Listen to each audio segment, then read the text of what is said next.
tenemos aquí entonces la segunda forma normal. Pero antes de trabajar la segunda forma normal, vamos a revisar unos conceptos que ya vimos. Nosotros vimos el concepto de llave primaria, ¿no? Por ejemplo, cuando decimos ID de profesor, ID de asignatura, esas son llaves primarias. Entonces, la llave primaria puede estar conformada por un atributo o por varios. Por ejemplo, el ID de profesor puede estar conformado por ID de profesor y por la cédula, ¿cierto? Entonces, allí dice que se denomina llave o clave o llave primaria al subconjunto mínimo y no vacío de atributos que permiten identificar en forma unívoca una tupla dentro de una relación. Recordemos que una tupla es un registro, es una línea ya con datos. Tupla, con T. Si existen varios conjuntos que cumplan esta condición, se denominan claves o llaves candidatas. Por ejemplo, en la tabla de profesores tenemos el ID profesor, esa es la llave primaria, pero también la llave primaria puede ser el ID profesor y la cédula. O la llave primaria también podría ser la cédula, más los nombres, más el teléfono, ¿cierto? Entonces, esas que no se utilicen como llave primaria se denominan llaves candidatas. O sea, podrían llegar a usarse en algún momento como una llave primaria. Y tenemos los atributos primos. Los atributos primos son los que no pertenecen a la llave primaria. Por decir algo, la fecha de nacimiento no pertenece a la llave primaria, o sea que es un atributo primo. Perdón, un atributo no primo. Los atributos primos son los que forman parte de la llave primaria, ¿sí? Por ejemplo, el ID profesor, ¿es un atributo primo o no primo? Es primo. Es primo porque es parte de la llave primaria. Si la llave primaria está compuesta por el ID profesor y la cédula sería un ¿qué? Un valor primo. Es una llave candidata, pero es un valor primo. Digamos que el celular.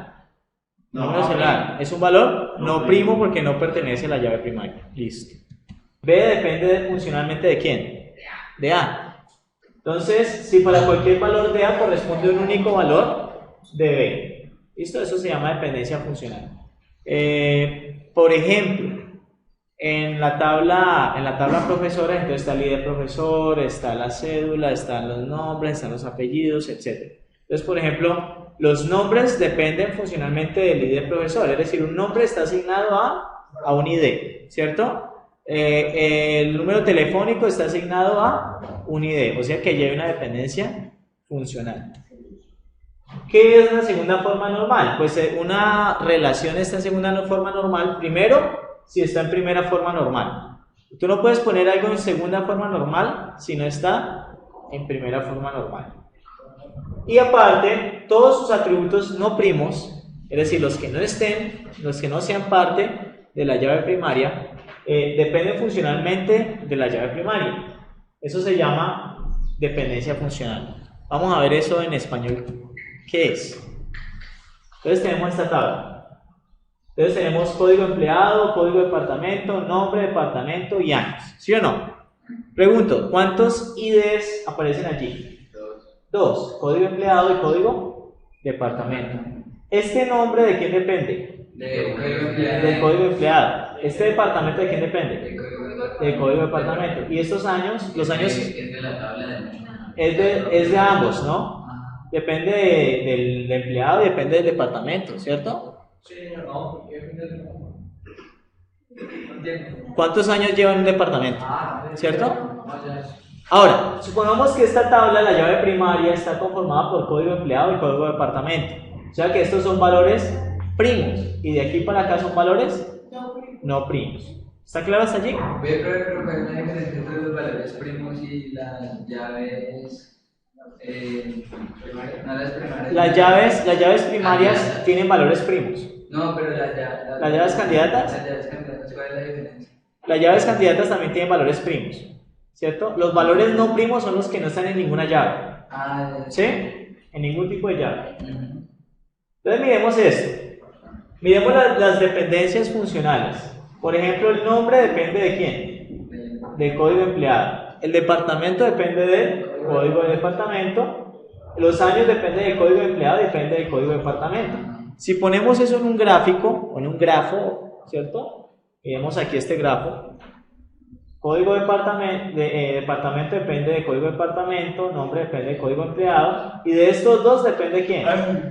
Años, ¿cierto? ¿Qué podemos ver? La segunda forma normal me decía que los atributos deben depender funcionalmente de toda la clave. Por ejemplo, este departamento no depende de estos dos. Y nombre tampoco depende de estos dos. ¿Cuál es el único que depende de los dos códigos? Años. Entonces hay que separar eso. Hay que separar eso en distintas tablas. Es más, el simple análisis le dirá a usted, pero ¿por qué estamos combinando empleados con departamentos? Eso debería ir ¿en qué? ¿En tablas? Aparte. Entonces, si lo separamos me quedaría así. Código empleado, nombre depende de código empleado. Departamento depende de código de departamento y años depende de estos dos de acá, ¿cierto? ¿Cuántas tablas podemos evidenciar allí? La tabla de empleados, la tabla de departamentos, y esto puede ser una relación entre esas tablas. Vamos a ver cómo quedaría. Quedaría así. Entonces, una tabla que solo tenga los códigos de los empleados, una tabla que solo tenga los códigos de los departamentos. ¿Esta tabla qué hace?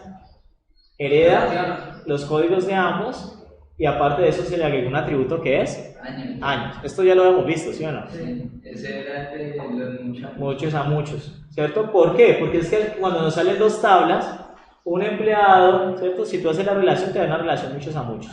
Por lo tanto, cuando la normalizas te queda así. ¿Sí? Sí. Bien.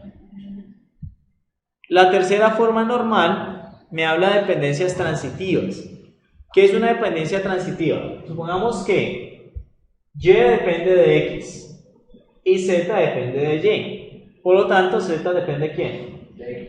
Pero depende transitivamente, no depende directamente, sino que depende transitivamente. Si graficamos eso nos quedaría así, ¿no? Y depende de X y Z depende de Y. Estas relaciones transitivas no deben existir. Por ejemplo, supongamos que yo tengo una nota, ¿sí? Y con esa nota hago un cálculo para determinar el nivel de desempeño. ¿Será que almaceno la nota del nivel de desempeño?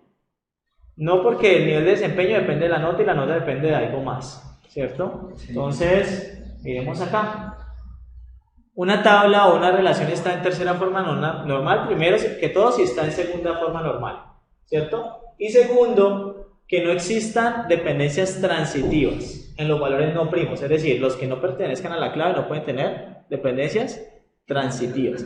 Mejor dicho, ningún atributo puede depender de otro a no ser que sea la llave primaria, ¿cierto? Eso es lo que le están diciendo ustedes allí.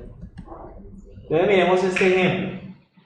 Código alumno, nombre, curso y aula. ¿Nombre de quién depende? Del código del alumno, ¿cierto? ¿Curso de quién depende? Del alumno también. ¿Y aula de quién depende? Depende del curso. Miren que aquí aula no depende del alumno. Entonces, miren las dependencias. Nombre y curso dependen del código del alumno, pero aula depende del curso. Si usted hace el gráfico le queda así, ¿no? ¿Claro hasta allí? Esa es con tercera forma. Esa es la tercera forma normal. Entonces, ¿qué sucede? Sí, vamos a arreglarlo entonces, hay que normalizarla. Entonces lo primero, la tabla está en primera forma normal y comprobamos que está en segunda forma normal. Pero existe dependencia transitiva, ya la vimos, que es la cuestión del aula, ¿no? Sí. Allí. Entonces cuando la separamos me queda así, ¿cierto? Aula depende solamente de curso. Miren que aquí es una dependencia funcional, que es lo que buscamos. Nombre y curso dependen del código alumno, esas son dependencias funcionales. Por lo tanto hay que hacer dos tablitas. Entonces tenemos la tabla curso con las aulas y los nombres de los estudiantes con los cursos, ¿cierto? Bien, vamos a ver ahorita un ejemplo completo. Ya en la tercera forma normal ahí ya terminaría el ejercicio. Vamos a ver un nombre completo. Vamos que nosotros nos dieron esta tabla. ¿Listo? Recuerden que la primera forma normal dice que todos los valores deben ser atómicos y todos los valores deben estar ligados a una idea o a una llave primaria. ¿Hay llave primaria? Sí, hay llave primaria que es el código del libro. Vamos a ver, ¿este título es atómico? Sí, ¿cierto? Está bien. ¿Autor es atómico? No, no es atómico. El nombre debería ser el nombre. Nombre, primer nombre de autor, segundo nombre de autor, ¿cierto? Para que me quedara en primer. O sea que esta tabla está en primera forma normal. No. Editorial. Está en segunda. ¿Editorial es atómico? No. Sí, está atómico. ¿Nombre del lector está atómico? No. Pero bueno, miremos algo aquí. Autor, aquí lo escribieron Murray, Spiegel, no sé cómo se pronunciará. Miren que los nombres están completos. Pero miremos que aquí el nombre del lector lo separaron con una ¿qué? Con una comita, ¿cierto? Como tratando de identificar primer nombres y apellidos, ¿cierto? ¿Ah? Eso se puede hacer, pero no es conveniente porque si tú quieres, por ejemplo, enviar una carta y quieres enviársela, quieres enviarle el apellido, entonces necesitarías simplemente leer el apellido, no leer una cosa allí y ponerte a buscar cómo es que la cuestión allí. Ahora, si por ejemplo se llama Valeria de Los Ángeles, ¿usted cómo separa esa vaina? No, sí, es que es así, porque uno dirá, no, yo hago una función que lo que haga es que la primera palabra me la separe de la segunda, pero entonces que hay nombres, primeros nombres que tienen otras cosas, o segundos nombres que son más largos. Bien, entonces, ¿qué hay que hacer? Aquí lo que hicieron fue partir dos columnas, no para el autor sino para el lector. Le pusieron valor del padre, nombre paterno, nombre materno, pero apellido paterno, apellido materno y nombres. Nombre Juan Sebastián. Entonces sería primer nombre y segundo nombre. ¿Listo? ¿Y qué le hizo al autor? Al autor no le hicieron nada. Para este ejercicio solamente se basaron en esta parte porque era lo que les interesaba. ¿Listo? Entonces vamos a decir que aquí ya está en primera forma normal, ¿cierto? Ya los valores son atómicos, ¿sí o no? Entonces pasemos a la segunda forma normal. Recordemos que la segunda forma normal me dice que cada valor debe depender de la llave primaria. Entonces, si ustedes miran esto, título depende del código libro, autor depende del código libro, editorial depende del código libro, nombre del lector, apellido del lector, ¿depende de esto? No. Esta información del lector debería ir ¿en dónde? En otra tabla. En otra tabla. O sea que no está en segunda forma normal, por lo tanto se parte. ¿Cómo lo partimos? Quedó la información del libro y quedó la información de quién? Del lector. Pero se nos perdió ¿qué? La fecha de devolución. Por lo tanto, ¿qué hay que hacer?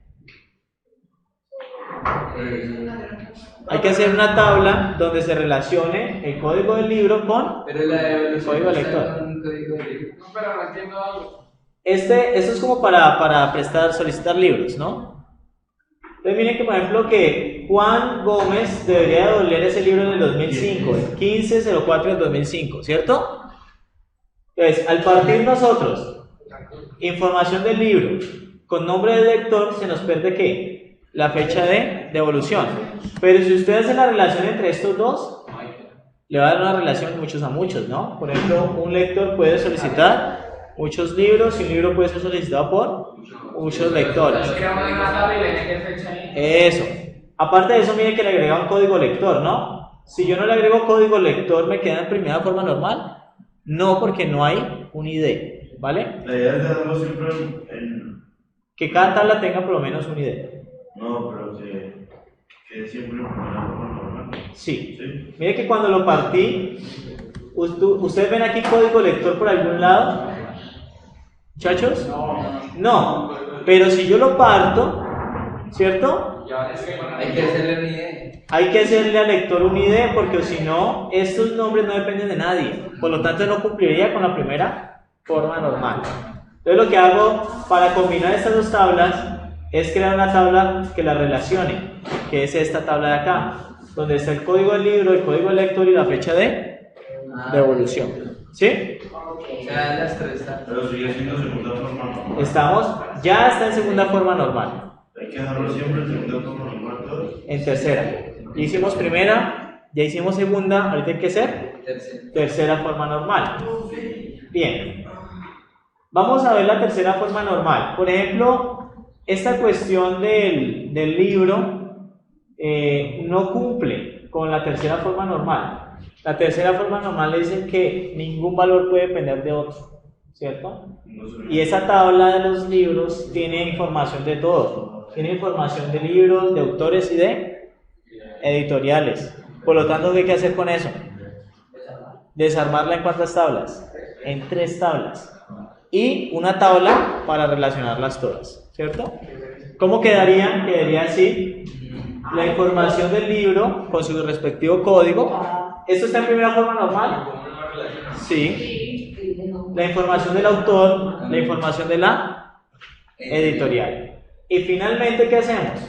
Agregamos aquí una código libro, código autor, código libro, código editorial, donde relaciono todo esto que está aquí arriba.